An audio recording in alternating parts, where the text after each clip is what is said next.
You know, thank God for getting more boxes and stuff. I mean, just got a little bit more to go, you know, and I'll be done. Then I'll bring the furniture in. But other than that, I'm happy with the way God is moving, the way God is blessing. I'm grateful, you know, for you know the outcome, you know, on this walk. You know, a lot of people and he said, a lot of people have just been giving up.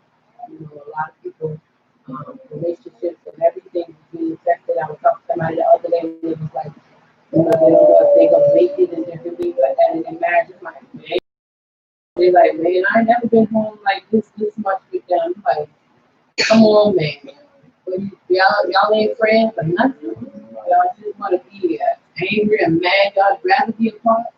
But you gotta understand that everything gets tested. If you don't get tested, how you gonna make it? How you gonna? I'm happy. I'm thankful. I'm enjoying the things that God is doing. I continue to pray that I continue to.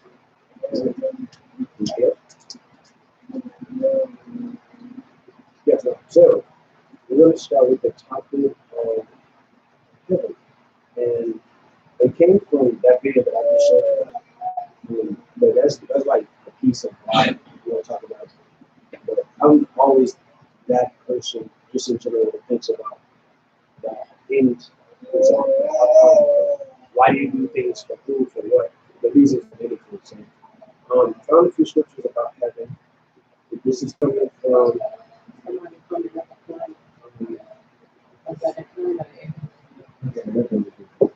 Come on in. Bible study thing? I thought you about to say that this time. Okay, so you said it doesn't cool. It doesn't get any cooler. The cooler it's gotten is 76. And when it gets hot, like right now, it's at 83. It's at 83 most of the day. Once it gets to like to the midday, and it stays 83 till later in the night, and it'll drop back down. It won't get no cooler than 76. And like I was telling her, it's not super uncomfortable, but my concern is that Right now. yeah, and it's my concern that the thing is constantly running. It never really cools and cuts off. It did it like the first night or two after you fix it. Then after that, I watched it the last 5 days. This is what it's been doing. And I said I waited so I could really be sure what it's doing before I called it. I called it again because it's just constantly We'll running. make sure that he's straight now. That's right. So we're showing that it's cool. Okay. But I probably here, it's so we will grab something. All right. You know, Facebook and the YouTube people that might be watching, the scripture references for heaven, Isaiah 66:1. I don't know if you can type that, so I won't go too fast. Go ahead. Okay. Isaiah 66:1, Daniel 7:27, John 14:2-3, Revelations 21:3-4. Okay, are you going to turn there? I'm going to tell you what to turn. Yeah. Those are just the scripture references of heaven. Scripture references on the topic of God Himself. And I read each of these, so it's not like, depicting anything. It's just, referencing Him. Nehemiah 9:31, Psalms 62:6, Romans 8:15, 1 John 4:16. And as you guys know, just us here, us here. My family watches a lot of movies. It actually made me into just the idea of God in heaven itself and Himself. In the movie Gods of Egypt, there's one scene where Horus literally had to fly up or back to walk because he needed his help, he needed his guidance, he needed understanding on how to perform a certain task or get something accomplished. And despite the movie itself, it was just the image of seeing Horus go back to heaven, or just what would it be like if we could do that? And that's the question I want to have you guys answer right now. If you could, just like you can go to like your mom's house or anybody's house right around the corner, if you could literally go to God's house, there's just a few questions you would ask Him or need understanding on. And I can start it off, but that's super easy. I want to understand why did you create life? And what's the point of it? You know, because every time I ask that question, some people get irritated. Some people like, no, you always ask that question. I don't care. That's why I wasn't asking you. I was asking God. It's like, you'll say the same thing. We was created to worship Him. You know, He was created to show love to mankind. I'll come back this way, make sure you Not understand that, you know, it sounds real, sounds good. It sounds great. But I know, that's just one of my questions. You can say as much as you want, you know, there's no limit. But that's just my main question. Like, showing love to mankind, in my mind, would indicate that there's hate in mankind, and there's bad stuff, there's dislikes, there's discomforts. So in the mindset that Adam and Eve hadn't messed with the food at all, would we still be here just to show love to people that they already know? So that is just a bunch of questions I would ask you. So we can go, we're just gonna bounce back and forth. We're not gonna go in the same time. So you start with faith, we'll go to mom, you know, because it's like here, and mom, it's like here, and mom's like here, it's like, you know. So if you could literally go to God's house, what is like the first question you would ask him? And this is God, it's not you. I don't know. The first question I would ask God is,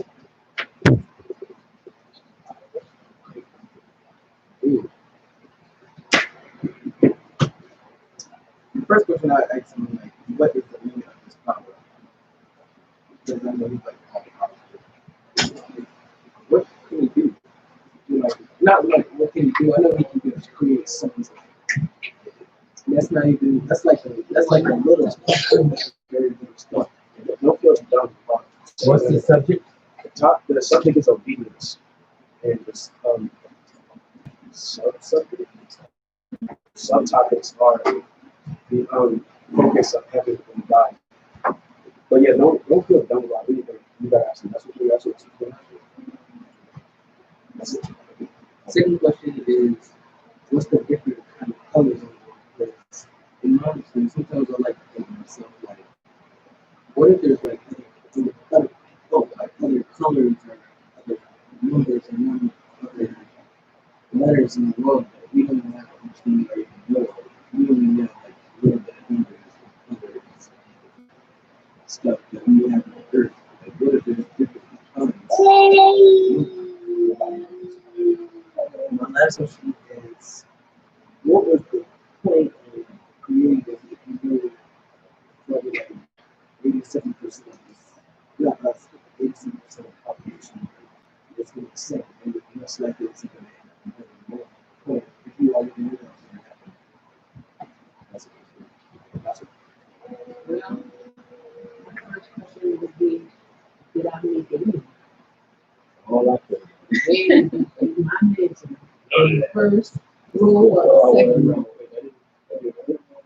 Like, you're there. That don't mean I'm in there. You say we can make it there and ask them a question. But you're there. Like, if you have that opportunity to talk to them, it's like, you're here. But you don't understand, everybody will be because of the judgment. You do it. You get judged at once, right? That's how I was No, like, we're all individually getting judged at the same time. Right? That's what I was taught. That's what I'm I don't understand. I don't understand. You basically saying, like, instead of one at a time, you know, individually get judged, but at the same time. Now, yeah, like an assembly line because of the fact God Himself is omnipresent. So He's with all of us right now. I ain't never known that part. I can't answer that part. I don't know. This is my question. And my man, and I'm standing for God, I'm talking to him. I want to make sure I'm not going back. I don't want to leave. If I'm here, we having a conversation. You know, hey, you know where's my room, where's my crown, which room is mine. I don't want to know nothing else, because once I'm there, I ain't going to be concerned about what's going on. I'm not be concerned about if Moon made it there, I ain't going to be concerned with y'all being there. I'm gonna ask God, we good? I always wanted to know, because I heard about this story in the Bible when, like, he wrote the real name. He wrote somebody's real name on the rock. I can't remember that. I know it's about the real name. I heard the name is not a real name. I heard that too. I didn't read it, but I heard it. So I know I'm not alone with this. So I'll possibly be alone because this story is this that he right on the wall. I heard something. No, I can say, yeah, I heard someone say that. I don't know if that's actually story. I've heard it coming up. So, Because I'm about to say, I'm about to research this in Boston. I never. But go ahead. well, that was my question. Like, what is the name you gave me? Secondly, why you sending me down here with all this? I was cool where I was at. Where you been? I ain't know. Where I was at before was better than this. Wow. Okay. I'm here. God, I hope you're not lying. Thirdly, like that's the first question. Did I make? No, I can tell you now. If you ask that, I'll give you the answer. I asked that first. I asked that. I answer for the Lord with that one. Something. When you see me, I just see you. I'm like, what? Where you been? I would ask why did you create all these creations? And yeah, that's it. Oh, I need a question. All I can do is thank it. Even at this point where I am, I'm satisfied with what he does and how he does it. I stopped trying to figure him out a long time ago. And I don't really question it.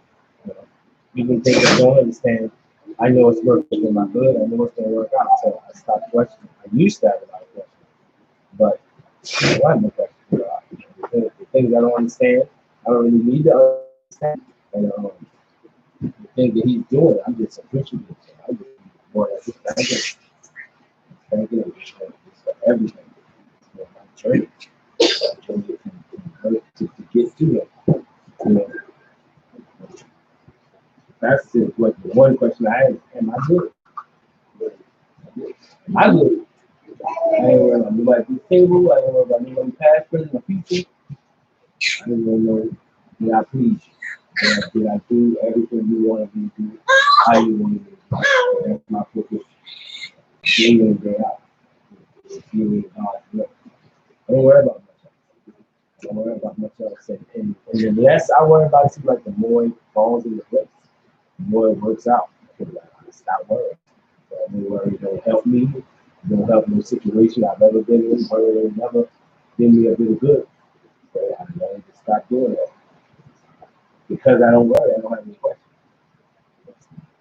You were going to ask if you knew you. I just want to make sure you're there, you know? You ain't even know. I didn't care how nobody else did. No, nothing.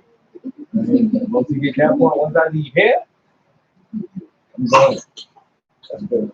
Like you made a few good points that's related to the topic of the video. Of course, I didn't expect all of you guys to like that video so fast, but if you did, thank you. If you did, it's good.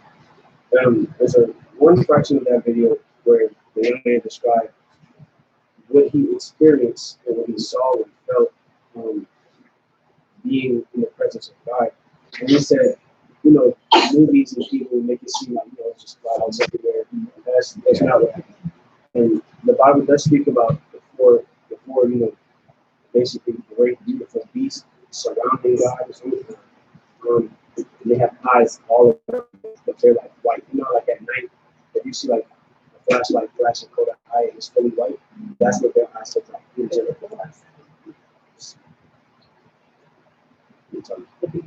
Beasts is only four beasts. They have eyes like all over. But he said, while what led to this is he started having, I guess, the flu or something like that, and his father started praying for him, and then it's like low-key got possessed or whatever, and he passed out. In the midst of this passed out, he said, I dropped straight to hell. But then, you know, in hell I experienced it's not fire, it's not whatever the movie track showed me. It is hot, is what he said. It's really, really, really hot. The young man in the video, his name is Joshua. He said it's really hot. The floor is molten rocks. You're thirsty, but it's not like a bunch of water. I'm like really thirsty. You can't talk, and you can see everybody. It looks like people are on, levels that you need to see. But fast forward, he said, when I dropped the heaven, it was really quick. But when I went up to heaven, it was fast, but it's like I felt the whole process. So it took me a minute to get there. He said, when I got in God's presence, I felt the most comfortable feeling I've ever felt in my life. And he didn't say nothing to me. I just felt like I wanted to serve him right now. Like the four beasts that were around him, they were sitting still, like how lions just sit up on a rock or an eagle sit with his wings back, and just looking at me, but just waiting.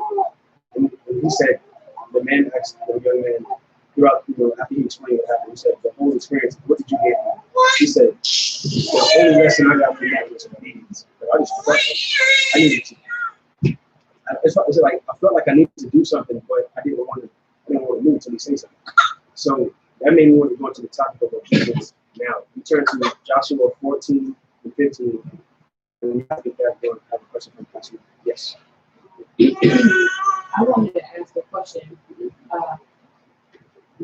Because you said the topic of obedience, and I was listening to what you said about the young man. He said he felt like he just wanted to serve him. I wonder why it is easy in time where people have lost, or some people don't seem excited or in that zone of just wanting to serve God and wanting to worship Him or anything like that. And I was watching. I've been talking to Apostle this morning. I've been watching quite a few of those documentaries, and when you watch those documentaries and you see what's going on and different things like that, it has to be something powerful about us going to church and having our community time with God, because people were trying to stop us from going, and people were trying to stop us serving God, and people saying all kind of different things like that will make you not want to serve God these days and times. And I hear people, these days times say things like, y'all go right ahead and keep on serving that white God and that God this and that God that. And I'm listening to it like, what are you talking about? This is the same God that kept us from generation to generation. This is the same God that kept us singing. The same God that kept our ancestors singing, kept our ancestors on the right path, and kept them at a peace when there was nothing but chaos around them. So I'm thinking these days now, because there's so many other gods and different things being presented to people, that they feel like, God in heaven, I don't believe he's real. I don't believe in that God and all that. I just feel like a lot of people they don't have the desire like they should to want to serve God. That was my question. I wonder why it is what people feel don't have that fire, that hope to serve God, like how people used to back in the day. I would say that it's very desensitizing what we got going on in the world. We see too much. We go behind the scenes too much. And of course, God is not magic. And He's not, green screen. But this is like really real supernatural stuff. But probably we just did just now before we started. You asked me too much questions. You just got to what I literally just performed in your life. That's what I did. There's no trick to it. I didn't, put a spell on anybody. That's what he did. And that brings me back to what the young man also said. When the man asked him, what did God say to you? Did He say anything to you? No, but His presence. If I can describe it as plain as I can, it's like silent thunder. Like you can't hear anything, from me, but you feel it. He's right there in front of you. It's not like, oh yeah, God got it. No, it's, I can't stop nothing. Lights. Like how you see this has a shadow that has four corners and curves. How you see is light. Like these lights are so dim compared to God. That's how He describes it. So that's my input. If anybody else can put on it. So and this question, this question is basically for everybody. So I wonder why, because we see all that God does for us, and we see the many blessings that He gives to us, and how He gives us life each and every day. But then why do we still go into His house and sit down? And like we don't have a praise, or like we can't praise God or giving thanks, or people got to beg for a testimony, or People got to say, come on, man, put your hands together. Come on, let's praise God. If God doing so much for you, if the God you serve, say you serve is so wonderful, why people got to make you give him a praise? Because the Bible says it's into his gates with thanksgiving and into his courts with a praise. And people, again, I assume that people take what we're doing right now, which is breathing, looking around, and just sitting. That's like it's like I do it all the time. I'm not crazy for that, but you do. Again, even coming from the young man, it's like people literally take that stuff for granted. And experience what I just experienced in literally 30 minutes, which felt like a lifetime. I take all that very serious. Breathing, walking, we learn all of that because of which happened deep. The answer that's the question, but in my opinion, I would say if you look at it, I would say for me the internet was the best and the worst thing that ever happened to me. I say it's the best thing because we can look things up and find things out for ourselves and get our own information. At the same time, it's the worst thing because we can look things up, find things out, and get our own information. And also with social media, now with people, this goes back to the second question, like when people always, you gotta push and prime people to want to praise God and want them to come in with Thanksgiving. You gotta think about it with social media, everybody's nowadays people can compare themselves to other people's life. When they coming in, they're like, all right, God, you bless me with the top. This man got a whole mansion. You see what I'm saying? Like, you bless me with this car, but this man got a whole Lamborghini. Maybe I need to step up my game. But or you're not doing what God asked you to do. That's when you start to question everything that you're doing for yourself and you're doing for God.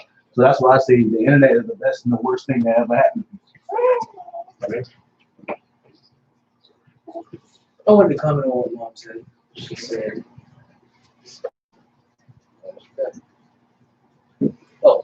she said people coming to the church and they still like having a hard time, not really a hard time, but they just like get it. In my mind, I think like something like Paul said, he said like people see so much in the world these days and they start to have doubts that God exists. Like you still in my mind think that like it's going, where's the proof? That's where people have mistake. And that's how the people in feel like doubting God because they want to actually proof about it. Oh, Moses, when he was like making his sea bloody, like turning his staff into an actual snake. And people still have God for some reason. Watch. Because there is so much going on, in the world and different things like that, and so much, you can see, it would be like, okay, God, but show me something. Show me that you exist. Duh, you alive. You're breathing. So that's enough for you to believe. That's enough for you to believe that God is real. I mean, what I don't understand. I don't understand why people want God to get off his throne and come down here to let us know that he's alive, that he is who he is. Why he got to do all of that? Why he got to do that? And this is, to me, Apostle, help me if I'm wrong, because to me this is where a lot of people have what I say. I don't want to use the word disrespect, but they don't have that kind of respect for the men and women of God that he put, up to preach his word and different things. Because if you trust in them as a man and woman of God and they're preaching the word of God, in this word you reading along and they're preaching the pure unadulterated word, what more do you want God to do? What more do you want him to do? He come right and he starts speaking to you, and God will start telling you things that you know very well. This is your first time ever seeing this person. And they start talking and telling you things and you're looking like, ain't no way. Yeah, how you know that? And some people enough to stand right there and say, no, that's not true. That's a lie. When they know it's the truth, they just don't want to, be honest about the whole situation. Huh? But, we got to understand that God already sent people down here to do what he asked them to do. He got people designed, no matter if we've seen some people mess up some way along the line and different things. But guess what? It's still some real people. Are you talking about the deep? But it's just like the man of God say, I still have seen some of them, they still have not bowed to Baal. So it's still some real men and women of God that are still standing. And this is my thing. If you don't trust and believe in the men and women of God that you under, why you leave? You know, go ahead and leave. Pack your pretty go. You know, and go find you someplace where you feel like, okay, well, I believe, you know, I believe that they're true men and women of God, you know. So, you know, I don't understand what more people want God to do. He ain't coming off the throne. And I guess what? We shouldn't want him to. Because if he come now, a lot of us is not in good standing with him for him to come down off the throne and come and handle his business down there. To add on, I think people, exactly what you said, they just see that man or that woman. Before you even get to the part where, you know, I'm ministering to you or whatever, I saw you outside, you know, laughing and joking, whatever topic what they were talking about. So it's like, I don't take it serious. And then you probably said something that because people already have, especially if you like a Christian or have some kind of title, they already put you up here. Don't know why, but they do. So when you get up here, it's like, this person cannot talk like this. I can't joke with them. You can't speak on certain topics around them. You just got to be holy, holy, holy around this person. But that's where you're messing up at, because we're not God. None of us are gods, even though we walk in the characteristics and the aspects of, you know, ambassadors of Christ. That does not mean that you are a God per se. So having that and then knowing that who God, well, what you understand God to be in your life. Again, people might take it for granted. We have a response. I will come to you, sir. I think the hand is it? Okay. People don't have like you said, it's a reverence. People don't have no respect for the men and women of God because I see you act human all the time. So you're not, you know, no different than me. It's not the point. And that's also not the point. Of course, I'm gonna bring this up as a musician. I don't respect, you know, the greatest musician in the world just because you can play a bunch.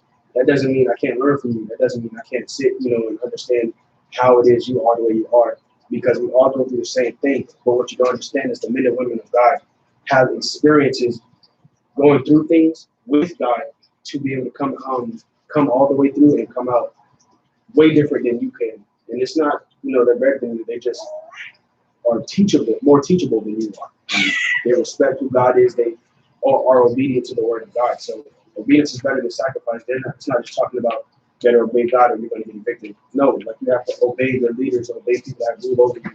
Because in your obedience, not only do you learn things, but you gain wisdom on how to go through things, and you can help somebody else. In all of that, you're growing as a Christian, as a person, and as a child of God. You don't, first of all, you don't believe that you're men and women of God. You don't believe that God is who he said he is. You think he literally has to come out of heaven or wherever he is and just be in your living room and talk to you. He's never going to do that, ever. You have to take what he gives you in the way that you can receive it. This is why you have men and women of God. This is why some people have, this is why some people dream the way they dream, think the way they think. We can hear the same song, but I don't hear what you hear. You do that for a reason, because you have to understand and take in life the way you can. That's like it's too loud. I don't know if it is. If I leave it on, we have to understand that the Bible says we battle not against flesh and blood, but against principalities.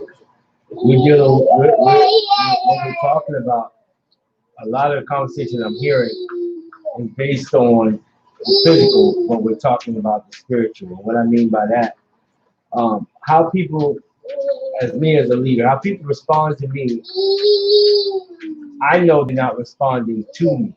Because if I have no real interaction with you, you don't really know me anyway. So any opinion you give, you're giving off what you either see me do on social media or heard about me doing. And anything that I do in that arena is ministry. So when you're upset with me, something I said or done, 9 times out of 10, unless I'm acting out of my flesh, you're upset about something I said in ministry mode, in preaching or teaching or Bible study, or you mad at God. And we got to understand, that's why Jesus said, why are we surprised when people are mad at us when they first hated him? You know what I'm saying? So a lot of people, when they dislike you, it's first of all, it's not them and it's not you. It's a spiritual thing going on. You know what I'm saying? So I expect people to be disrespectful. Because the enemy, this is the word of God teaches us, he's the prince of this world. I expect my co-workers not to like me. You know what I'm saying? A lot of times we gotta still understand that any relationship is a two-way street. I don't care what relationship it is. I don't care if it's friendship, marriage, whatever, family ties, whatever. It's a two-way thing. So yeah, you got a lot of people that are disrespectful towards and don't trust or believe in ministry and then pastors and stuff. But why? Because look at what the pastors have done in the past. Carrying the name and carrying the title and doing what they've done. There's a reason for that. So I'm not upset when somebody talks like, oh, I don't do this, and I don't believe in that. You got a right. If that's all your experiences, see, the only thing I can do, I look at it the same way when I used to try to teach them at McDonald's. You don't know what a person has gone through when they step up to the counter, but you have the golden opportunity to make that person believe. That's what McDonald's trained you to talk about it as a wow experience. Regardless of what they've experienced in any other McDonald's, when they walk into your store, you have an opportunity to wow them. I feel like as the church, we are the church. I don't know what experience you got going into somebody else's sanctuary. But when you come into my presence, when you are in the presence of my church, which is me, I have an opportunity to wow you. When I pick up the phone and I'm working and a call comes through, I have an opportunity to wow that person. I get a lot of people with a lot of attitudes in their man. They got a right to be. Some of them, the one lady was thanking me so much for helping her. She said, you are the 5th person I've talked to today trying to get this done, and you were able to answer all the questions. And I said, well, sometimes, you might get a lot of people that aren't really experienced. I said, because what I'm able to do right now, I'm not able to do it because nobody really trained us on these areas. But I'm the type of person that if somebody can teach me something, I'm going to learn it. So I've been learning so much since I've been working from home now. Most days, I never call for help because most of the time, I pretty much can figure it out, or I work with the tech support or the online people. But I rarely call back to my supervisor on site because most of the things I understand it now. And once I go through something, I only need to go through it one time. So once I go through it one time, and I'm like, and if I can tell, when you're talking to people, you can tell if they're patient or not. So when I get patient people on the line, I ask them, show me where do I go, where do I need to go to see that? I tell them I'm still learning, and they say, oh well, all you gotta do is just, oh, like, wow, thanks. Now you know what? I get a lot of calls from what they call phase 1 PCAs, which is where I was. I'm basically at phase 2 now.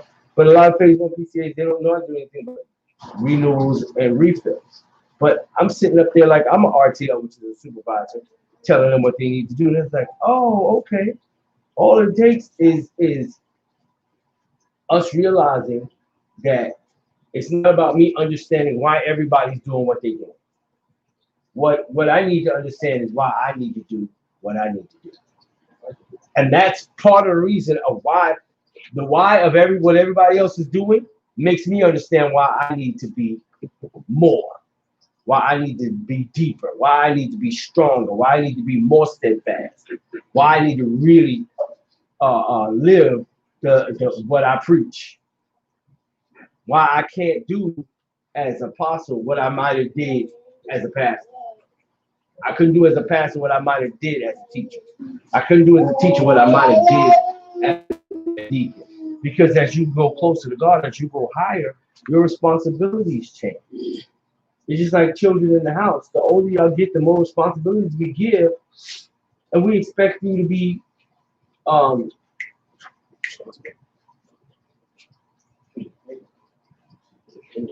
take initiative to get things done that you know how to do.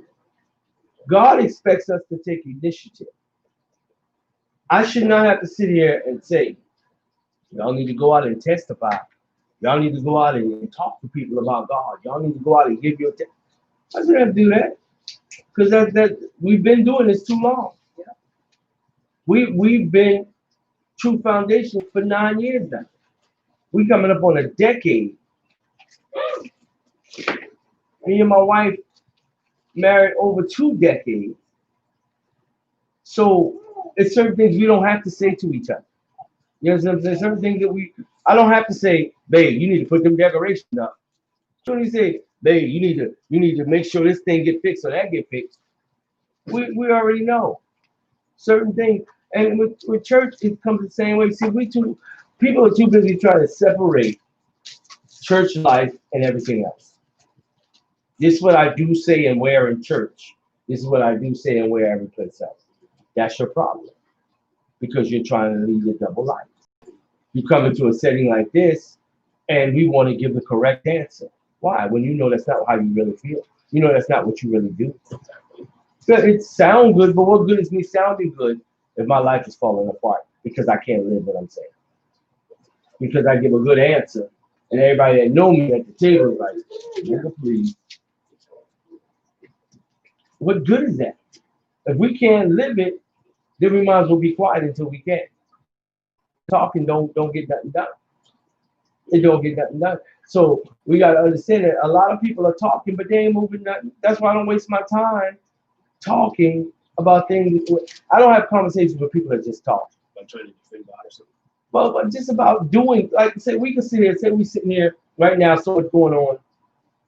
Racial stuff is going on, blah, blah, blah. Like it just started. But I'm not going to sit at a round table to discuss the problem.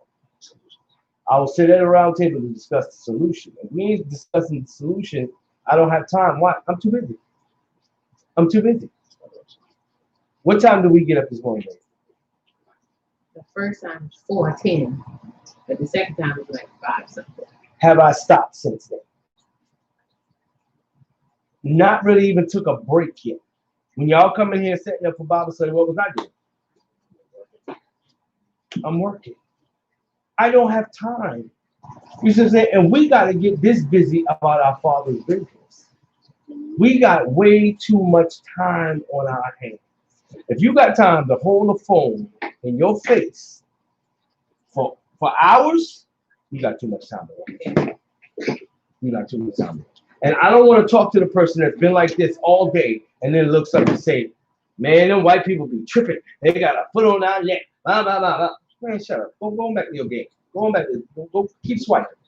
Because you just looked up long enough to talk. You won't put the phone down long enough to do nothing.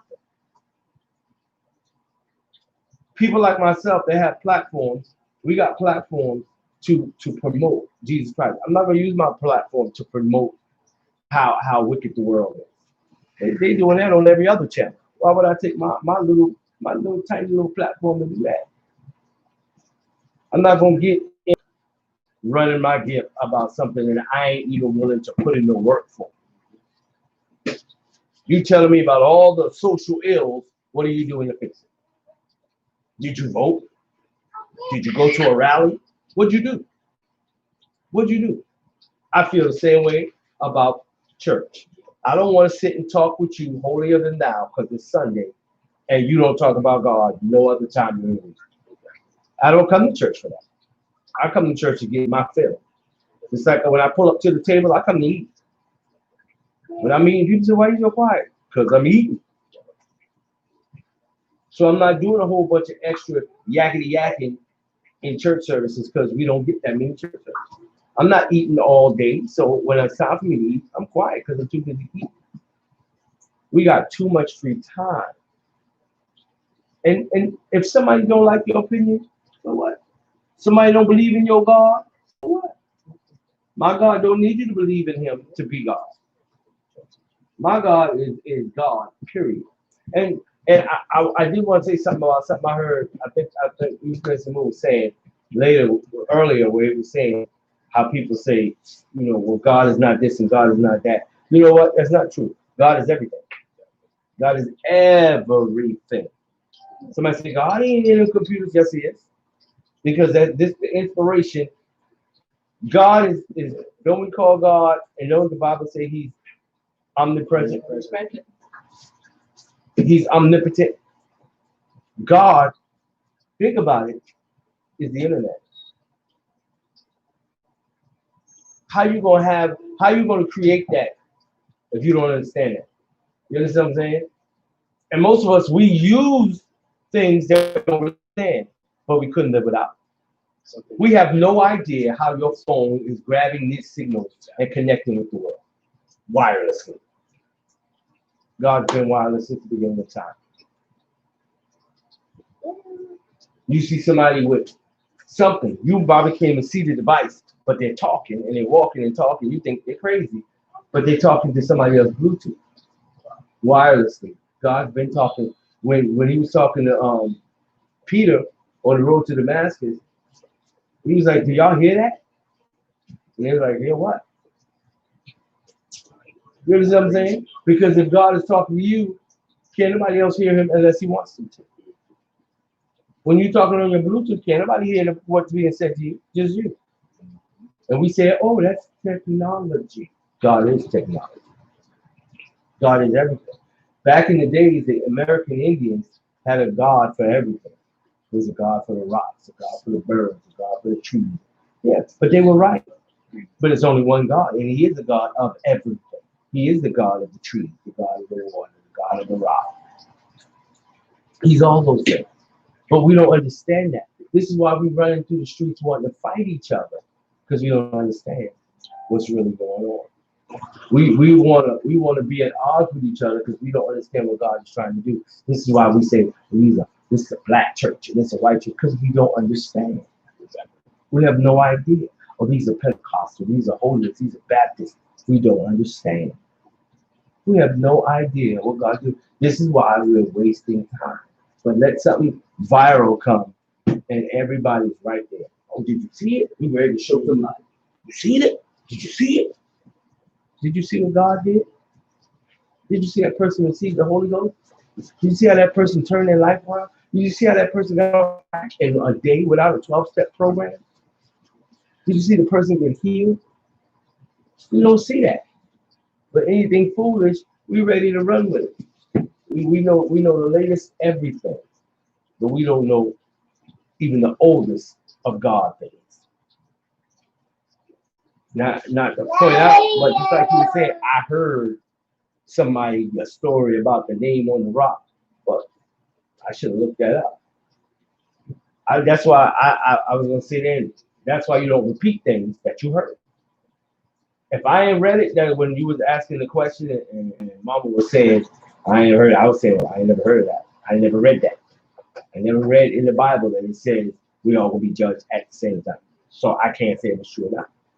If it's in the Bible, facts. It's in the Word. If it ain't in the Word, I don't know. I don't know. Jesus writing somebody's name on a rock? Never heard that. So I can't say. I don't know. I learned a long time ago to stop repeating what we heard. If we can't prove it in the Word, it's just something I heard, but I don't repeat it. I don't try to bring a point out of it because I don't know if it's true. That's why a lot of things that go on in social media I don't comment on because I don't know. I don't know. I don't know the facts of no one's case of what they did. I know killing somebody is wrong, and the Word say that. But what went on, unless I saw it with my eyes, like the dude that got shot in Charleston that first time when he got shot in the back running away. I seen that. I seen that about right after it happened. Because they posted, things post right quick. If you don't see it within the first week, you might not see it again. Because if you pull it, go case on it, and you ain't gonna be able to just pull it up like that. That's why they try to have things come out real quick. But all that, I did not see what happened with the Charleston guy. I just watched the little documentary on that, and to me, that still was wild because that dude looked crazy. He looked shifty. I would have been. I don't know. And like I said, it was I think an AME church. The awareness, the discernment. I don't know how. I don't know. I wasn't there. It's tragedy. Like I wouldn't deal with my sister got shot. Nothing in my mind can make me think that she deserved what happened to her. But I know how my sister can be. I've seen my sister make grown men get scared. So a grown man sitting in a car with a female that probably can kick his darn behind? I don't know. Does she deserve that? Of course not. But I don't know the details of everything that happened. You understand what I'm saying? So it's not. I got my own personal feelings, but I don't speak on everything. If I don't know, I don't know. I'm not going to speak out of my emotions and start saying all kinds of things that, you know what I'm saying, that's going to make me look stupid and can come back and bite me later. You understand what I'm saying? So even when I preached her funeral, I was still honest about who my sister was. I didn't try to make her out to be no saint. She's never been that. That's why I'm not going to stand and defend no pastor, preacher, man, woman of God, because I don't know what you do behind closed doors. All I know, when someone comes in my area, I have a chance to make a wow experience. I have a chance to make them see that everybody's not like that. Every apostle, every pastor, every man of God is not like that. Everybody that call themselves a man or woman of God don't want money, ain't trying to build an entourage, ain't trying to have some overnight success, ain't trying to make a name for themselves. That's the only thing I can really control. And that's what God gives me the authority over. My space. What he puts in my hand. He don't give me control of what he put in his hand. What he puts in my hand, I got control of it. And if I'm concentrating, if we playing that egg game where you put the egg on the spoon and you gotta walk it, you'll concentrate so hard on your spoon and your egg. How often, whoever played that and looked over at the other person and got him walk? You never do. Why? Because holding that egg is so tedious. You are focused so to me, that's what my salvation is like. It's such a tedious walk. And I said, I didn't used to understand it when Apostle Legree used to say it all the time. It's a tedious walk, tedious walk. She said it all the time, but I understand it now. My walk with God is so tedious. I got that spoon and that egg. I don't have time to even say, huh? Because my salvation can be destroyed just that easy. So I'm too busy concentrating, and I'm laser focused. So whatever's going on in the world, the book of Revelations and every other book, tell me it's expected. Wars and rumors of wars. So I'm not sitting home watching, soaking up the news all day long, just like, oh my God, this is the end. When the end times, it ain't gonna be no newsman telling me about it. Trust me. Ain't no, I don't care, Tom Brokaw, Katie Chung, I don't care who it is, Diane Sawyer. Ain't none of them jokers gonna be telling me when the end comes. I'm gonna know. We got to put a more, I say all that to say, our focus got to be, you preach that word on Sunday, our focus got to be on God. We can't, if this is the only time that we get some God, some conversation about God, if me and my wife don't never have a conversation about God, don't never read the scripture, if these two go home and don't do no talk about God, it's going to be a problem. And it's going to be evident somewhere in your life. If these jokers don't never go to school and ever rep God, that was a sad thing when I think the girl that he went to the fair with, and Mama asked about if he ever invited to church. Nope. Didn't even know he go to church. What? That's sad. And then because I say that because we turn around and say we want so many blessings from God. That boy want a car right now. He's trying to work towards his scholarship. You know how much he would like, how much less effort he'd have to put into it if he put some of that effort into God. This is why we live our lives a day late and a dollar short. Because we're trying to do it of our own accord. This is why our marriages and relationships be so shaky and rocky, because we're trying to do it of our own accord. They told me for years I had to get my credit straight. I never focused on it. I maybe went once or twice to look into it. But I'm sitting in a house that I'm about to buy, and I promise you next year this time I'll be a homeowner. But they told me you couldn't do that. Everybody telling me I need to, and I'm not saying just ignore your credit, But I'm saying I know I didn't jack up my credit for foolishness. I never jacked up my credit trying to bless my flesh. You understand what I'm saying? I didn't go out there trying to get all kinds of foolish stuff for me. So I know why my credit is shot. But God knows too. But because that's not my focus. I ain't never sat around focusing on my credit, but I sat around focusing on this mission God put in my hands. And it's been my mission, and I've been consistent at that. I wouldn't call it blessing. All I was talking about for the last 2 years is we're gonna get a house. I've been saying it, cutting hair. We just, eventually we're gonna get ourselves in a position to get a house. I'm thinking one way about it, and God probably laughed and said, "Oh, don't worry about it. I got you." On the 2-year anniversary, here we are signing the lease. You understand what I'm saying? I know what God can do. That's why when the things start really popping up on this little corner, people be trying like, what is this thing doing? And we the people that they say, oh, they ain't got no church. Okay. I'm the one on social media with a show. I'm the one on internet radio with a show. Because this is what God has put in my hands. These are my eggs. I feel like I got 10 spoons and 10 eggs. You think I got time to worry about you? We got to get busy, y'all. We got to get busy. And I do all that because I want a lot from God.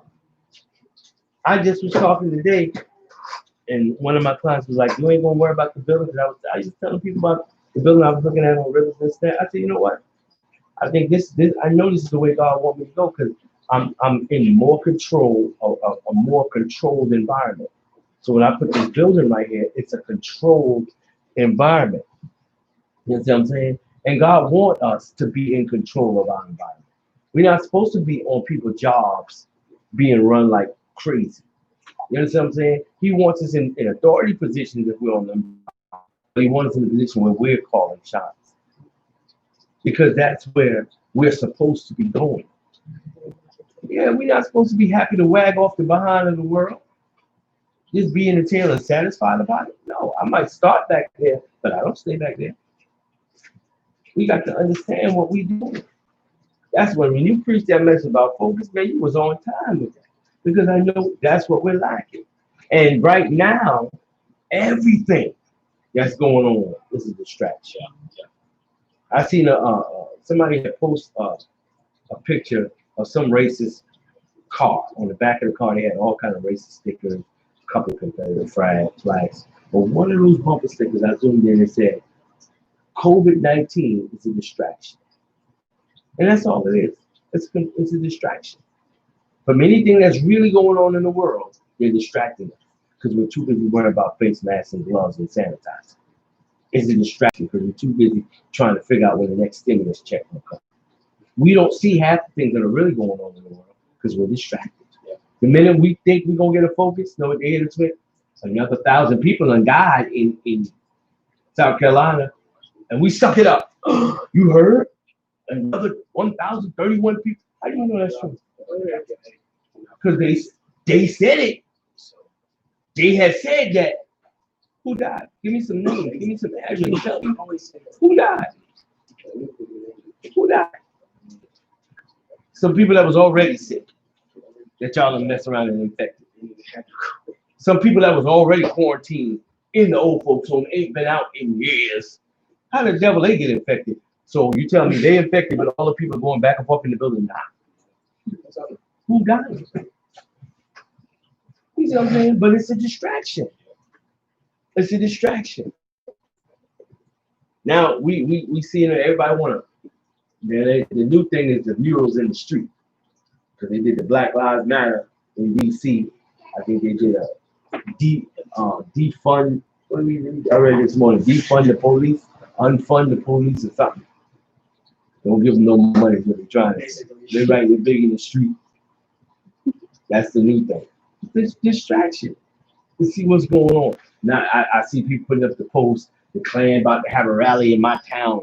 I think he was shutting down somebody's Walmart. He was like, pray for us. They let this off work early because the Klan.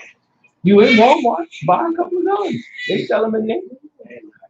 And the license.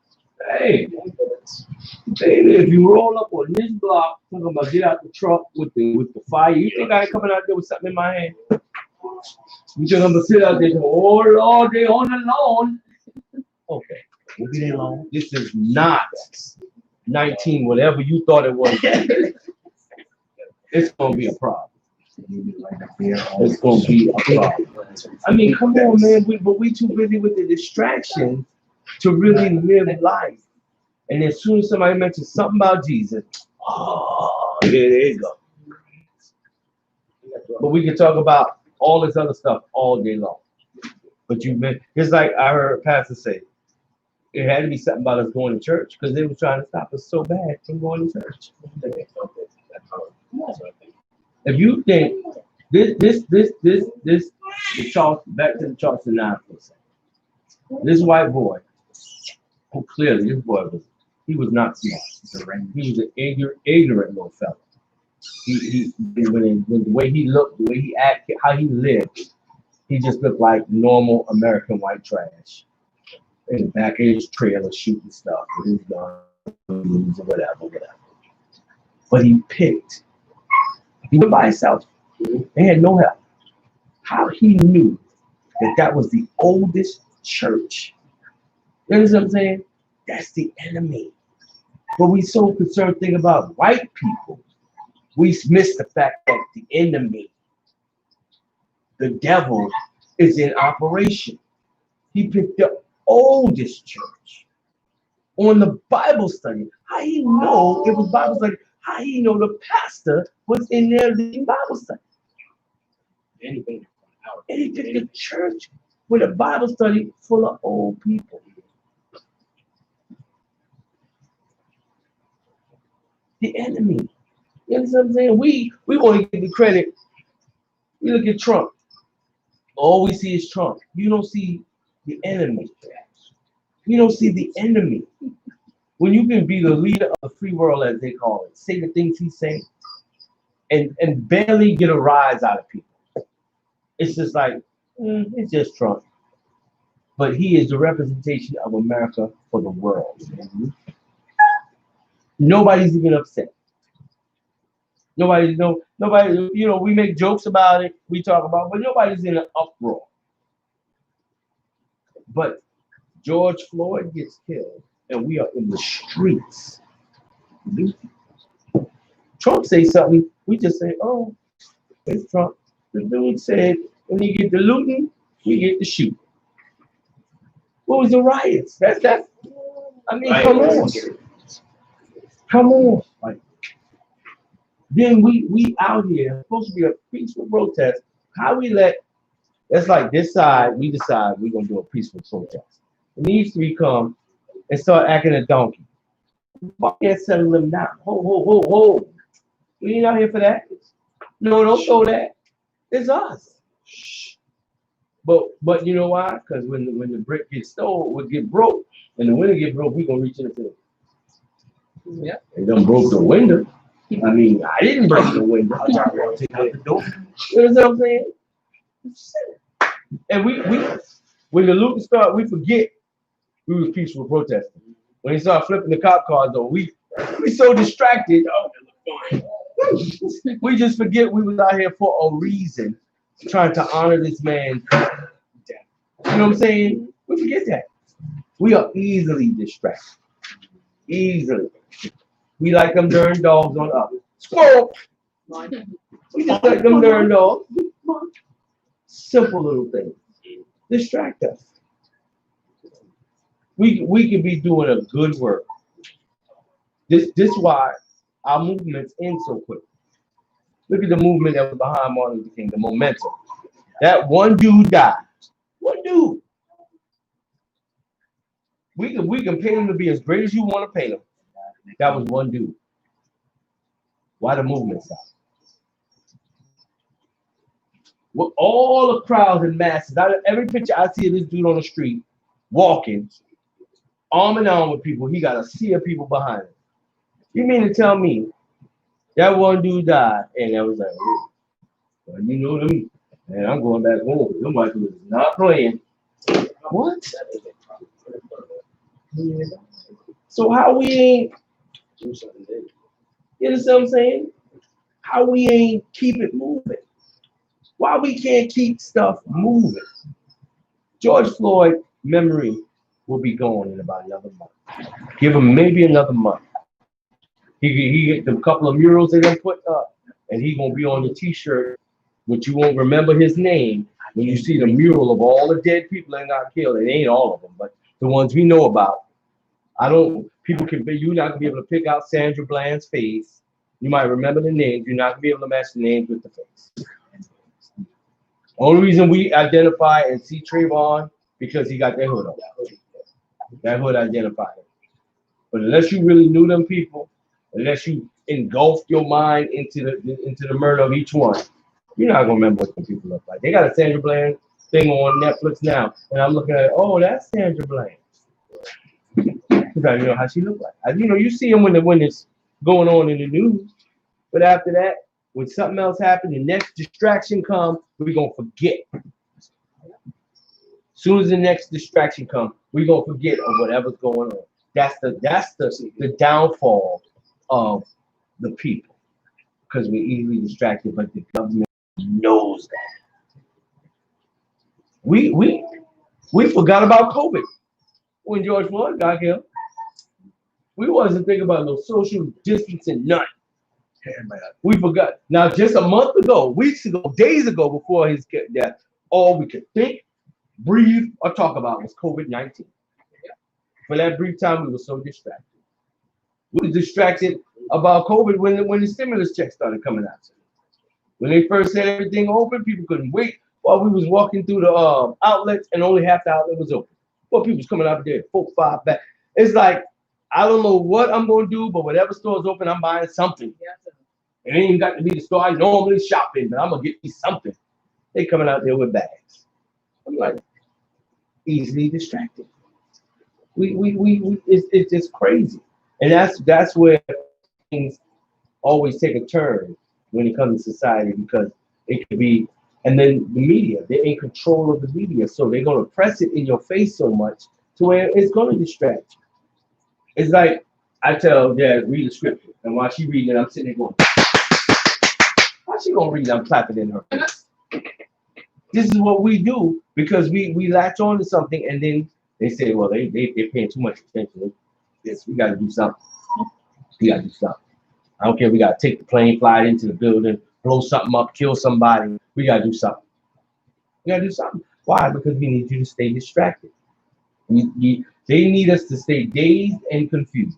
And 9 times out of 10, that's what we are most of the time. We confused about everything. We confused about life. We trying to figure everything out.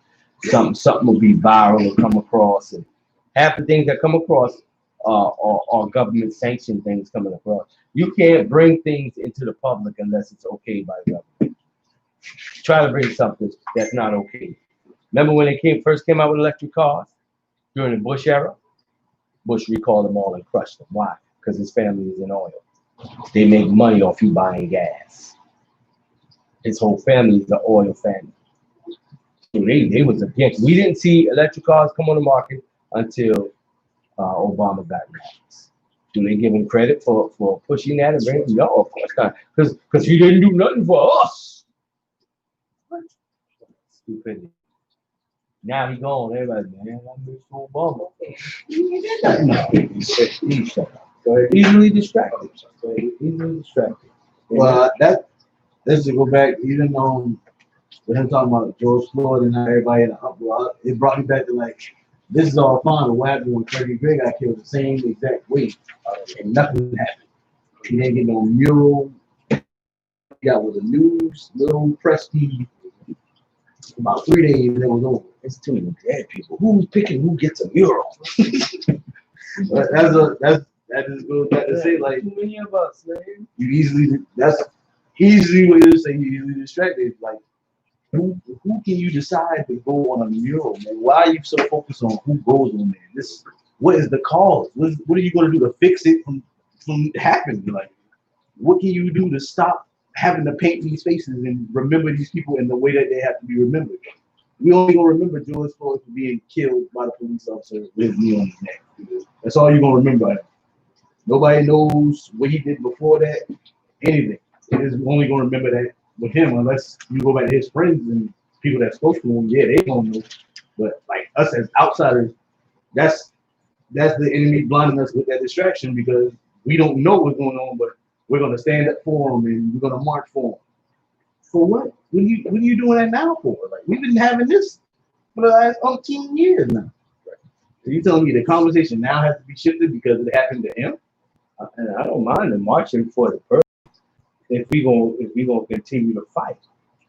We marching for a minute. Fighting take a while. Mm-hmm. You know what I'm saying? Heavyweight rounds go but if they slated for like 12 rounds. If you get knocked out in the first round, so be it. But if not, if you gonna go the distance, go the distance. But too many of us don't commit to going the distance. We don't even train to go the distance. That's what's the tragedy of Mike Tyson. Mike Tyson was knocking people out so bad when somebody could take his hits and he had to go the distance, he wound up fighting Evander Holyfield. Because Holyfield was taking it and dishing it back. He never trained to go the distance because wasn't his style. There's, you can read the scripture right after there's, I may read the scripture. These both are scriptures of obedience, but before you guys read that, First Lady Josie Jenkins referenced Hebrews 13:17, saying, "Obey and respect them that God has put you to pastor over. They watches over you in your soul because they have to give an account for you." That is true. Go ahead, Brother Bears. And Peter and the other apostles answered and said, "We ought to obey God rather than men."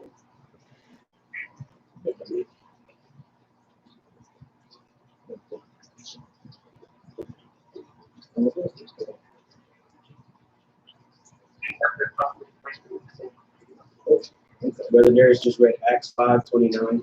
I mean, is reading 1 Peter 1:14.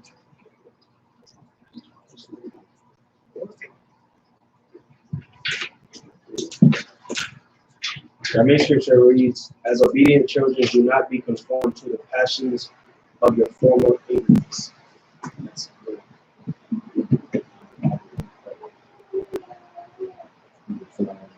For this is the love of God, that we keep His commandments, and His commandments are not defeat.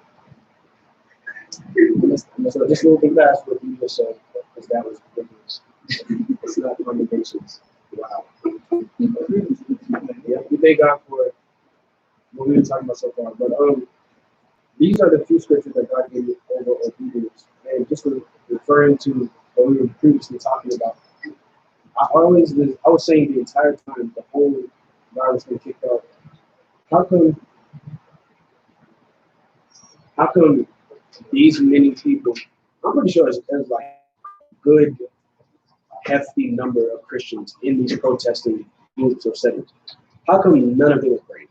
And I didn't see not one video, not one tag of somebody hold their hands like praying. I didn't see the one where they was actually went back to Minneapolis when he got killed in that area and they were baptized. Just a group of Christians in the midst of these protests praying or doing something. Yeah, they were out on the street. They had brought up some kind of tongue or putting out there. I always wondered, like, what if that same amount of people, not even just specifically targeting Christians, but everybody out there actually prayed or did something? And that would tie into what you were saying about them trying to stop us from going to church and stuff.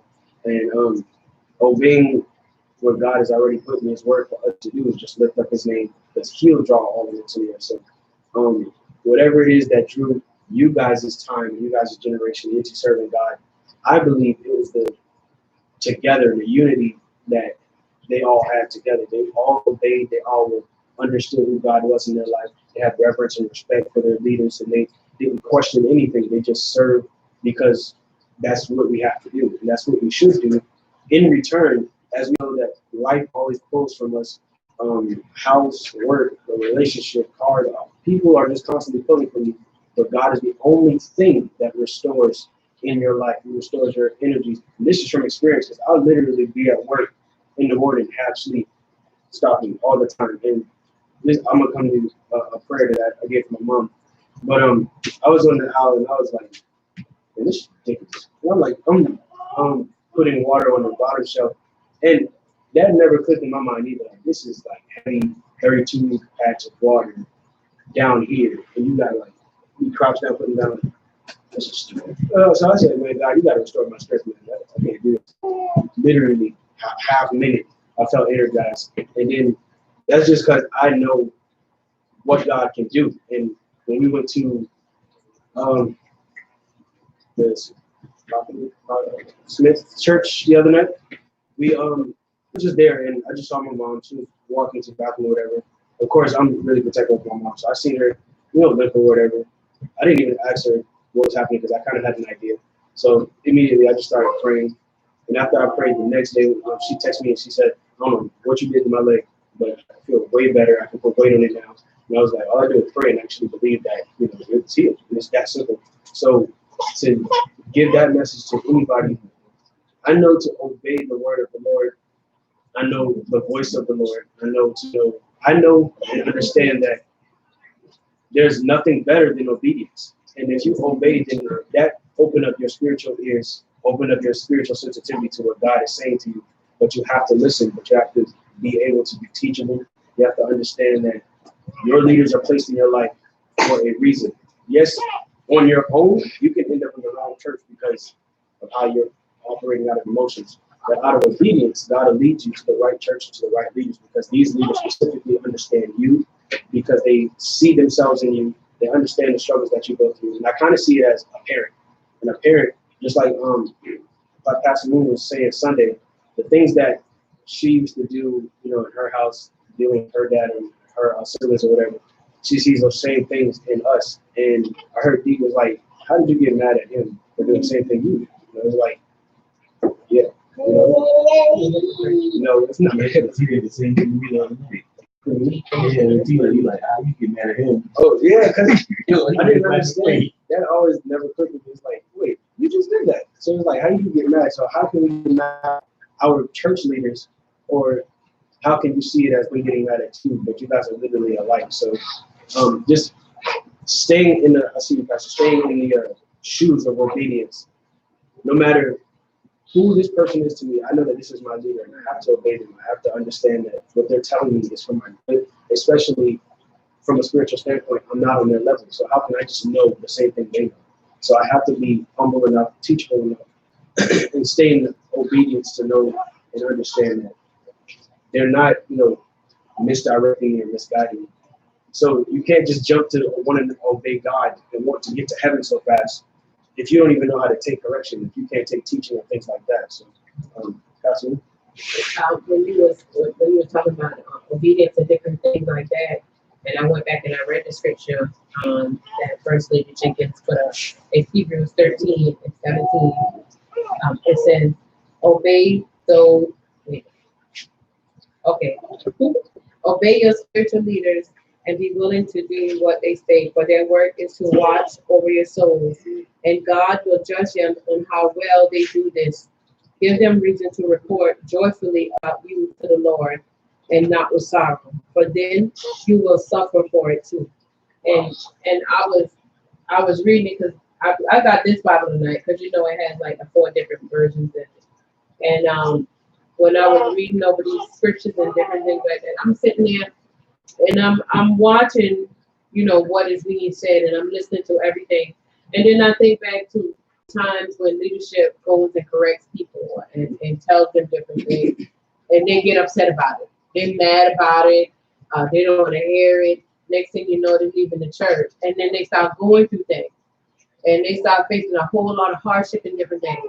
And next thing you know, now they on Facebook or whatever social media, and now they turn it around and saying the same things you said to them, saying you have to be obedient to your leaders. But now, because you done decide to go back to church, or you done decided to go back and try to walk upright before God, the same thing that was being told to you that you kick against, now you're saying that. But people with pride and different things will never go back and come back to the leadership and say, what you said to me, I know I might have been kicking against it, but I just want to say I thank you for it, because now I see. Because people don't do things like that no more. People are not going to come back and try to fix things. They would rather just be like, well, oh well, I don't have to deal with them no more. I don't have to talk to them no more. I don't go to their church no more. But we don't understand. I was about to say, we don't understand what kind of spots and wrinkles we about to have in our clothes that is not going to be presentable to God. And then we want to turn around and now we want to get up and preach the word. But you ain't going back and fix nothing. You ain't going back and correct nothing. You ain't going back and straighten out a thing. You just going on with your life like, man, please, just forget about them. They'll be all right. They'll be all right. Long as they don't know, then good. They don't have to know. You know, people just have the weirdest mindset. And I just look at some people like, and I be going through Facebook, I read some people, something like, Lord, you is something serious. You know, we got to understand that on this walk right here, everything is not going to come in a pleasing manner. And if we need people to understand that, we got to understand that on this walk right here, let me show y'all this thing. Where's my paperwork? On this walk right here, we're going to go through a whole lot. We're going to face a lot of hardship. You want to know why? Because we're standing on the word of God, or because we say we're Christians. We think everything is supposed to be fantastic, but it's not. I'm only going to read a couple of these things to y'all. And we got to realize that these are the people that was with Jesus. And these people, they was with Jesus, standing with him, walking with him, going out there, preaching, teaching, all of that kind of stuff, along with Jesus. But then at the end, you got to remember, some of them died a horrible death because they were still standing on the word. They were still standing for Jesus. And one of the ones that stuck out to me the most was Bartholomew. Bartholomew, these are the 12 disciples. Bartholomew was beaten. He was skinned alive. He was crucified, and then he was beheaded. Walking with Jesus. James was killed by a sword. He was beheaded. Thomas was martyred by running through with a spear. Somebody ran through it with a spear. Matthew got stoned by persecutors, and killed by getting hit in the head with a club. We gotta understand that. Look at Peter. Simon Peter was crucified upside down. Andrew was scourged. What does scourge mean? Scorched the sun with like cat and nine tails. It's like a whip thing. Oh, like what they did with Jesus. Braided glass. After they did that to Andrew, then they tied him to a cross, and that's when he died. Only person who didn't die a horrible death was John. John slept away on the Isle of Patmos. He slept away. But we got to realize that on this walk, we are not going to be liked by everybody. Everything is not going to be perfect. How to come to God, and that's not how it's going to be. On this walk, Jesus had to correct some of these men. Jesus had to do what he had to do, because why? He was their leader. He had to correct them. He had to show them love. He had to chastise them. He had to rebuke them. He had to do all of that. Same thing that pastors have to do nowadays. They have to do the exact same thing. But we don't look at it like that. We just look at it like, oh, well, they ain't talking to me because I'm grown and I don't have to stay here anyway. I can go stop my own church. That's the problem with a lot of people. That's what a lot of people's problem is right now these days. They don't want to listen to nobody. They want to go out there and do their own thing. And then when they get their own church and run up in Basel, then they get a whole bunch of people that acted just like them when they was inside of another church, somebody else's church. They get a church full of a bunch of rebellious people because they went out and started pastor church. And we don't even understand the whole concept. We're just looking at it like, oh, it is so, but you're going to reap what you sow. That's the word. You're going to reap what you sow. That's why we better go out there and go and correct some things. Go out there and fix some things, man. We don't want to fix it because we're too prideful.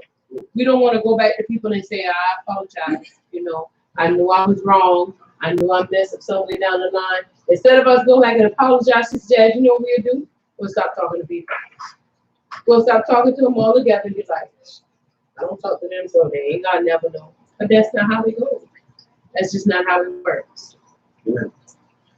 My last scripture is Exodus 23 and 22. It says, but if you carefully obey his voice and do all that I say, then I will be an enemy to your enemies and an advisor to your adversaries. And I like that. So it's the combat, in combat, going back, suffering, for Christ and what the disciples are doing. I guess the question would come up is like, okay, so why would I have to serve God? Why would I even want to serve God if all that is going to happen?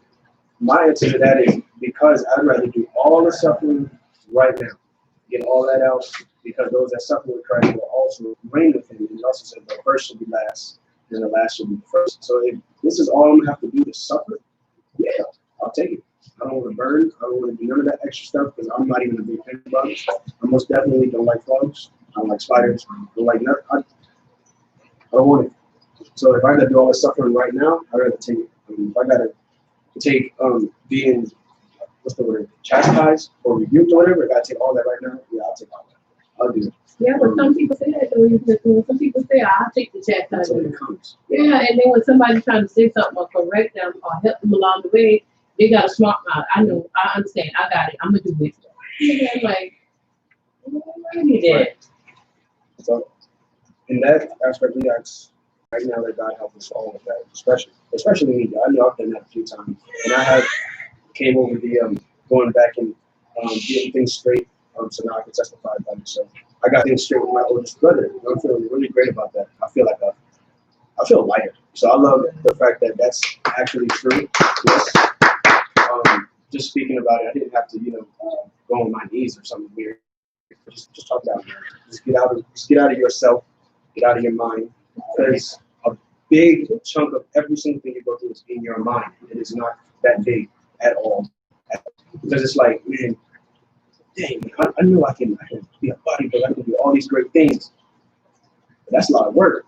How? You never did nothing. You didn't run anywhere, you didn't do anything. When you start going to the gym, you see it's easy. It's like it's hard work, of course, but when it looks hard, it turns into practice. You know what I'm saying? When like something is strenuous, that turns into a warm-up. So it's like if you just put your foot forward and do something, it's not that hard. And I heard a possible, but while you start walking, it's not that hard. It's just all in your head. Everything that I've experienced so far in my walk with Christ, in my walk with this being who I am, everything's in my head. Being prideful, I'm thinking these things. I'm thinking that they're thinking that I'm thinking that this is how it is. And that's not true. You just think too much. And I'm thinking that this person is saying this, and maybe they think I'm this, maybe they think I'm that. That's all me. That's me now. That was me before. But I know it's very much so different now because I've got to know the mindset of what Apostle Wu was talking about. If I know that everything's just going to work, and I know exactly how God is, if I've seen him work repeatedly in my life, why do I keep questioning him? And why do I keep trying to figure things out? I don't need to figure it out. Especially my experiences, coming up on the cars, on the jobs, and doing the whole 2020 poster thing. Vision board, yes. Seeing all those things play out, it's like, why do you keep questioning? Every time you get like this close to just like, man, I'm like, just quit. Just quit. Every time, stop doing that. So, I personally started disciplining myself to this. Let me see how far you can go through something. If you're going through something, I want to see how far you can go through it. How long can you actually hold out without complaining? Would you ask for a seat where their spiritual mindset is in this matter? Because me, like just being as you guys' child, of course I don't want to do or act like you guys, but I do want to understand how you guys maneuver in certain things. So it's like, okay, that makes sense. So, yes, so I celebrate the fact that I came over that burden of overthinking. I don't know if that's a sin or whatever. And just understanding obedience is way better than sacrifice. And to expound on Exodus 23 and 22, I'll read it one more time. But if you carefully obey his voice and do all that I say, then I will be an enemy to your enemies and an adversary to your adversaries. So listening, just understanding, comprehending, and moving forward in execution of what was told to you. So, and you can apply that to anything, just like my brother. No absolute way he can just know how to play games unless he watched and listened to the instructions and then do it. I really doubt Darius can do anything technological if he never took the time to learn, understand, and ask questions. I don't think, Sister Jazz and Lamont would be able to do whatever they do with, the nursing and the children stuff if they didn't, either grew up around it, see it, ask questions, whatever, or interact. And I don't believe Apostle and Deep would be able to do the things they did, in the meat department and just in general how to handle things as a man if they never either asked questions or seen somebody do it. So if we can do all of that naturally, how is it so hard to do it spiritually? Just on the subtopic of talking about God to people, you don't have to Jehovah's Witness it, if that makes sense. You don't have to like knock on nobody's door and try to force scriptures on it. You just start bringing up a easy topic. Last night at work, I worked with a guy named, I worked with an older gentleman, and he mentioned that he used to go to church. Then he started explaining that man, I used to be in church and I backslid and me and his wife got into it. And I was like, it was just coming at me too fast. I didn't ask him none of that. I was like, we up here because of ministry, because he asked why did we move here and stuff. And then ministry work, we've been here for like 2 years. Then he started going into, and I was like, okay, yeah. All right. Well, if you want to go to Bible study, then I started telling him about where we had Bible study at. And then he was like, I know I can always come back to God. And I was like, always. So don't ever allow nobody to make you feel like you've done the worst sin in the world, because you haven't. And I told him, the worst thing, the only thing God doesn't forgive is blasphemy against the Holy Ghost. And that's it. Oh, and suicide. So if you didn't do those things, then you are most definitely in the clear to ask for forgiveness. But don't go back in there. It's like, well, I used to be, the deacon, so I don't got to do that anymore. I can just go, jump ahead. You can't. I'd rather you sit down and just take lessons. You have to be very much so hungry. That's literally all I have, and it was just on obedience. And I guess we can tie it into how you have to obey those right here first before you want to just jump and obey God and just try and get straight to heaven. This is your test right here. You have to obey your leaders, obey those that have rule over you. Even on a natural standpoint, you have to obey your elders, people that are just literally over you. So, of course, they don't make sense all the time. Sometimes they're ignorant. They say things out of their neck, but that doesn't mean you can't obey them. Just listen. Always listen, and don't just jump to conclusions like, well, that's stupid, you're stupid, I'm not listening to you. You can't do that. So that's it. That's all I have. If anybody has any more comments or questions about it, we can most definitely discuss it. That was all for me. I did scriptures again for YouTube and Facebook, and just in case the camera wasn't on. I see you did. Our scriptures for the topic of heaven and the topic of God. The topic of heaven, scripture references is Isaiah 66:1, Daniel 7:27, John 14:2-3, Revelations 21:3-4. That's the topic of heaven. The topic of God is Nehemiah 9:31, Psalm 62:6, Romans 8:15, 1 John 4:16. And that's it. Before we close out about obedience, I was reading. I continued to read the First Kings, and I had already jumped ahead and went to the 3rd chapter, but I had to go back and reread the 2nd chapter to actually get a full understanding of it. And even as you talked about obedience, I had to read the last couple of verses when he was talking about the man named Shemai. That's how you say it? Shemai. Don't leave out of, I believe it was Jerusalem, or let me make sure I'm not, Jerusalem.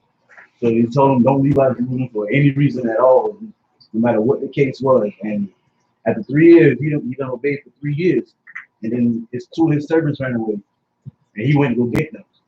And when the word got back to Solomon that he left, he went right to him like, this is not what I told you. This is what the Lord commanded me to tell you. Like, be obedient. Don't leave. If you leave, you will die. Like, this is your day you're gonna die. And the day he came back is the day he died. And that's basically tying into what we're talking about tonight. Like, if he had just obeyed and just listened to God, he just stayed put. Even though his servants left, whatever the case was, I believe with I believe God would have blessed him with better and more servants at the same time.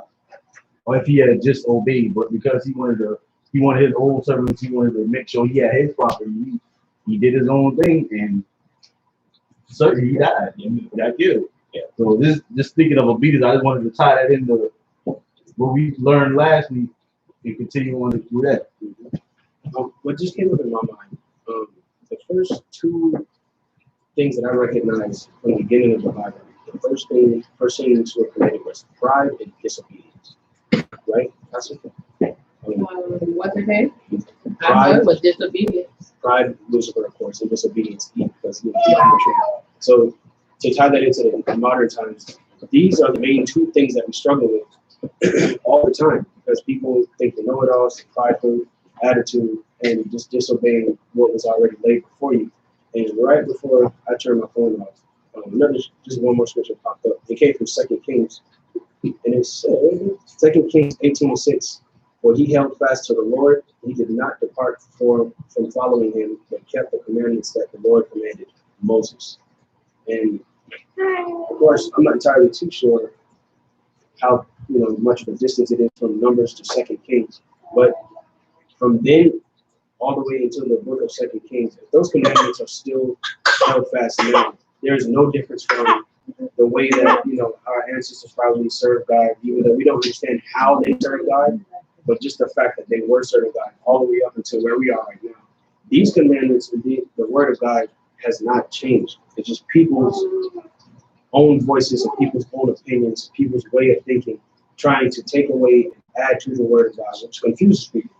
So again, yes, the internet is both a blessing and a curse. But if you, just like the people who, if you stay connected to God, he will tell you what to look up. He'll tell you what to write, and tell you what to say. Even when we preach or give a word, I have no idea what I'm about to say. All I know is God placed a word in my spirit, but before I even get to that word, I know it ties into whatever I just recently experienced. That's how that literally works for me. So then he'll give me the word, and then I just look it up and let him go. I picked that trait up from both my apostles and my pastor, well, mostly my apostles.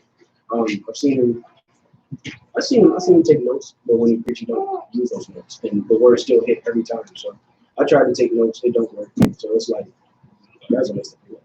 But thank God for tonight's Bible study lesson about obedience, and the first two topics are trying to jump, straight to wanting to serve God and be just the utmost person to serve God. You gotta first obey those that rule over you, your pastors, people that are literally older than you, and just everybody, even the boss you don't like, the teacher that always picking on you, everything. I don't care what they did was or how they acted. I'm just being obedient because I know that I'm a child of God. It's that simple. I'm not here to please you. I don't care what your opinion is. I'm just here to please God. And I've been in that mindset. I just care less what any human has to say. But I do respect them. I'm not scared of them. But I do respect positions, even Trump. So we just thank God for tonight. And again, that's all I had. So I thank God for that. Amen. We're turning the heads to Pastor. Amen. Amen.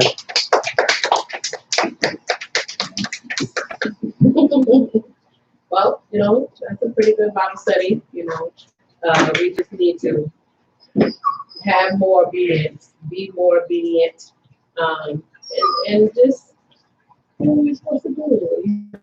That being a woman of God, it doesn't matter what your title is, whether you're brother or sister, or you holding some kind of title in your church, do what you're supposed to do. Yes. I got a question. Why do people say, "Oh, but you're supposed to be"? See, right? If you know what a Christian is supposed to be, why are you not doing it? A lot of people say that. That's my only question. You gotta ignore, certain people and different things like that. Some people, you just gotta ignore it. And that's just how they do it. But, it is what it is. Thank God for Bible study. Thank God for everything that's taking place. Only enough that we got is July 3rd. We'll be at Powerhouse in action. I'm apostle preaching at their church anniversary on that night, the Friday night. So, yeah. I'm not sure how it's all going to go yet, but I'll put the message on the church page. So, how it's. But other than that, that's all I know. Sunday, we'll be back, Sunday morning, 9 a.m. Well, check us out at 8:30, for the Lions Day broadcast, and then Sunday morning, we'll be right back with our Sunday school at 9 o'clock, and then right into our morning service at 10 a.m. And I don't know, I think this Saturday we might be doing Love, Marriage, and Ministry. I think this is the Saturday that we do it, so check us out on this Saturday for Love, Marriage, and Ministry. We have an idea for Fifth Sunday when that comes around. We want to make an offer for coach. We'll be talking about it. I think it'll be really fun. Just like these game shows, that's going to be awesome. All right, Paul? Fifth Sunday, me and Geek have discussed an idea to make an obstacle course. Just like we see on these game shows, we're gonna need the tires. What time? Oh, my Never God. mind. Yeah. His tires smaller. I'm going to take them off the rim and put them back on the rim. You do all that now. I'm doing that. I can see right here. Yeah. I'm trying to think of how to put the games together. Apostle, we turn it over to your hand. July 3rd, right? That's it. Yes. Well, all the announcements have been said. I mean, I don't have anything I need to say. I think it was a very good Bible study. Very well covered a lot of good information. And we thank God for all those on social media who follow and who might even be watching on tomorrow as well. We thank God for Youth Minister Moon taking over Bible study tonight. And we turn it back in his hands to dismiss. All right. Everybody stand.